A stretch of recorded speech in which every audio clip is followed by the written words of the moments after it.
Here we are, Michael. Good afternoon. Welcome. Good afternoon, everybody. Cool. Right. So you have your 15 minutes now. Try to do your best to pitch your product, your solution, and let's see some question coming from the panelists.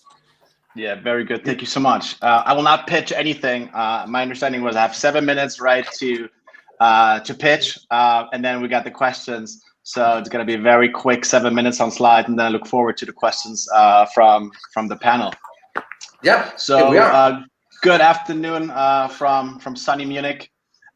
Quick hitting it on the agenda. So I'm going to do a quick intro, and then I pretty much want to provoke thoughts on 3 items. The one is flexible segmentation. The one is strategy before forecast, and the third one is controlled automation. And then we have the Q&A session, and a lot of things the panel already mentioned is kind of part of those 3 points, what I have prepared for the next couple of minutes. So who am I? So that's me, Michael Schaffner. I'm based here in Munich. I look after the sales team for DUETTO. And that's me actually post-corona look, feeling more like a dad, papa, who's very close to 2 crazy kids and running a sales organization and SaaS business. Flexible segmentation, right? So what does that mean? We simply have to be more agile and dynamic, right? We live in a world where everything is very fast moving, as all of us know. And as you can see those runners on the screen, we have to adapt quickly. So when we look at our technology, what we have, and also when it comes to yielding, like what we're doing, right? Providing the right price for ideally each single guest, we have to move through this world where we are coming from and we're going into, and that is not kind of any time over, right? So coming from a very static PMS world, we're used to have static segmentations. We need to learn to come into a world where we're able to adapt, right? Before the pandemic, we were used to have overseas business, and all of a sudden, we were in an environment where we're pretty much depending on people within the country, right? And we need to be flexible moving forward, because we are not stuck to any patterns, what all of us used over the past decades. We really are now depending on governments making new restrictions or lifting restrictions. And that means for us, for commercial teams, that we need to be more flexible in adapting to those needs. That leads me to strategy before forecast. So we still live in a world where a lot of revenue decisions, a lot of commercial decisions are based in a forecast. And we went through pure madness in the past 18 months, right? And we're still in it. And we simply cannot afford to do that, to relying on forecast. So we need to make sure that our strategy, going to the flexible segmentation, is very fluid, is very dynamic, being able to go left the one day and go right the other day. Earlier we spoke about gaining new revenue streams, like co-working, like takeaway food, like all those things. That's all strategy, what is not in a forecast. So I think the whole industry, we need to go more into the strategy thinking and being able to do that. Now, a good example is Sunday, right? Coming Sunday, where we have the grand finale in London. So I'm sure this is nowhere in any forecast, right? And then the Sunday afterwards is also not going to display anything like that, what we're going to see hopefully on Sunday in London. So what we want to challenge the industry, and what we challenge us at DUETTO every day, is that we want the strategy to be in the middle of the decision center, and the forecast being a byproduct of that, which is good to measure performance, but it should not be the key foundation to build your pricing strategy and your pricing recommendations, because during a pandemic, you might have a lot of problems with that. And then moving over to what we call controlled automation, the pandemic showed us that we need to work hand in hand, human and machine. We talk a lot about AI, but what we shouldn't forget is that we live and work in an industry which is still based on technology from the 60s, which is called the CRS, right? So I think we all do very well if we slowly go into this world of AI. We as human beings, we're still needed, right? We hold the strategy, and ideally the machine is doing all the technical things, right? I think we all agree that the machine is probably the better system, which will tell me if I'm charging 349 or 369 or 385 on Sunday. But the strategy, kind of who will be coming, who will be staying, that is not there yet, where a machine will take over on that. Maybe in 5 to 10 years that will be the case. But right now, we believe, and it's also scientifically proven, that is the best combination to hit the highest kind of profits. What that means is to revenue management is that the profile needs to adapt, right? People need to think more analytic. People need to be technology experts, because in the end of the day, that comes all down to real-time integration. That comes all down to being fully integrated with all respective systems. And that is another challenge which we're still working on. So those three challenges, or those three topics, are the ones that we think are really key in order to be successful moving forward. Who are we at Duetto? We were founded in 2012, and fast forward a couple of years, we are here running on a cloud software with 4,000 hotels. We're super excited to have two of the panels as part of our clients, Citizen M and Palladium Group. As you can see here on the right-hand corner, we run on a revenue strategy platform. And actually, when we talk about modern revenue management, we believe in a combination of three things. The first one is very obvious. It's yielding, right? Everybody associates an ROS with yielding.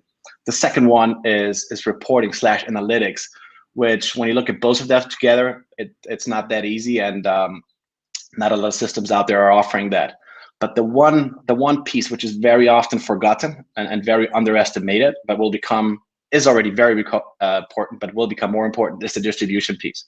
Right? So we need to make sure that whatever rate we decide, or the system decides, applied from the strategy, is in real time automatically distributed into all relevant systems, and making sure that we do not have to use 2 or 3 systems to put into our rates and so on. So that's a really important thing.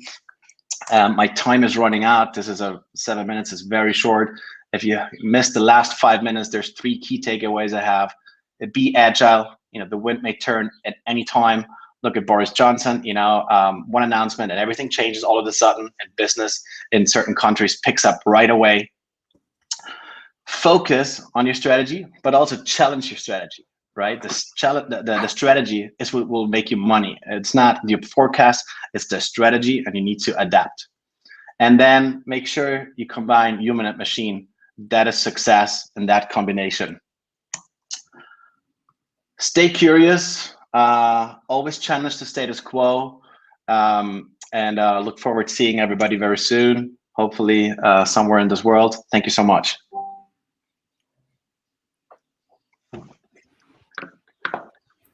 Fantastic. Thank you, Michael, for the great presentation. And now we have some minutes for some questions. Who would like to ask the first question to Michael? Leonard, go ahead. Thank you. I thought I would raise my hand before speaking, but Michael, I'm going to put you, I wanted to ask you this question anyway. Our logo was on there. So yes, we have a relationship with Duetto, and consider this a development request, but when, as you've just heard the panel, let's say we are focusing on long-term customer lifetime value optimization. How does Duetto look at that? Because you're actually, the typical hotel, what reports into STR, the occupancy and the ADR of yesterday, and your monthly budgets are created on arrival dates, and e-commerce people are looked at like, what are you talking about? Booking dates and customers, and when is this customer coming? Is he coming? Cancellation, and it's all short-term focused, right? It's optimizing the day. So is Duetto planning to do something on customer lifetime value? I know you wanted to say, I don't want to put you on the spot, but I know you did it, so that's absolutely fine. Yes, absolutely, and actually that was the vision from our founders from day one. As most of you guys know, we came out of Las Vegas, where the gambler's value is the most precious good, right? And from that idea, DUETTO was actually kind of initiated. So for the founders of the company, the goal was always to have what we call personalized pricing. But in order to get there, you need to have an RMS in place to have the yielding piece, right? And Leonard, obviously with your team, we work very closely on that, right? A next step to go there is going into the profit piece, right? In order to be able to go to the customer lifetime value, because revenue is kind of nice, but in the end, it doesn't help me anything if my costs are going through the roof, right? So in order to go there, we're focusing now on the profit piece, what we already have in some parts of our apps, and slowly moving it into the DNA of the rest of the app. And then the third piece is the really tricky piece. When I come back to the point I was mentioning before, it's the collaboration between all the respective distribution partners out there, right? So in order for us, DUETTO, to display the right rate for the right customer, depending on the value, we need to be hooked up, connected in real time with the booking engine and the CRM, right? Because when you, Leonard, come on the webpage, in that second, right, a lot of data needs to be calculated in order to have that. So yes, the answer is absolute. That was always the goal from DUETTO. We will go there, but we cannot go there on our own. We will need the help of the partners to have that real-time integration. But yes, that's the end goal, if there is one, so to say, of DUETTO, absolutely. Thanks, Michael. And yeah, in exchange for putting you on the spot, you also get something. So on the second point, you really helped us, and it's really true what you said. I can testify to that. We really work with these guys on creating net revenue management. So optimizing for revenue minus the cost of distribution on a daily basis. So every Friday afternoon, I get an overview from our demand team that has net and gross, and I can choose what I look at. So that's fantastic. So now let's deliver on step 3, Michael. Sounds good. Thank you, Leonard. Fantastic. Thank you. So we have time for one last question very quickly. Is there somebody who would like to make a question? Yeah, I have one. Yeah, so I'm interested in your in the fact that a lot of people are saying that forecasting is pretty much impossible at the moment. How have you managed, or how have you adjusted to cope with maybe the shorter term forecasting that's needed, or the very much smaller market segmentation that's in the market? Obviously, there is demand. How are you managing to actually look at that and forecast ahead? Yeah. A very good question. Yeah, it is very difficult, right? And luckily, that's what I mentioned earlier. We're not depending on the forecast, because a forecast is a byproduct in DUETTO. We're relying on demand. So we're very fortunate that was always the idea. So it didn't have an impact on DUETTO. What we have done, and we looked at, actually just looked at it yesterday, at the graph when COVID hit, right? So when COVID hit, you saw that the forecast accuracy obviously went through the roof, right? Because that was simply not plannable. But so what we did is then we really went to a short-term forecast. And that's one of the things that we have adapted. The KPI everybody used in the industry was always kind of same time last year, right? So what we had to do very quickly is adapt to same time last week, same time 2 weeks ago, same time 4 weeks ago, right? So it put a lot more kind of dynamic twists to us as well as a company, because we got challenged again, right? Because we had to adapt to a new status quo, which was called pandemic. So to answer your question, we had to do it way more short term.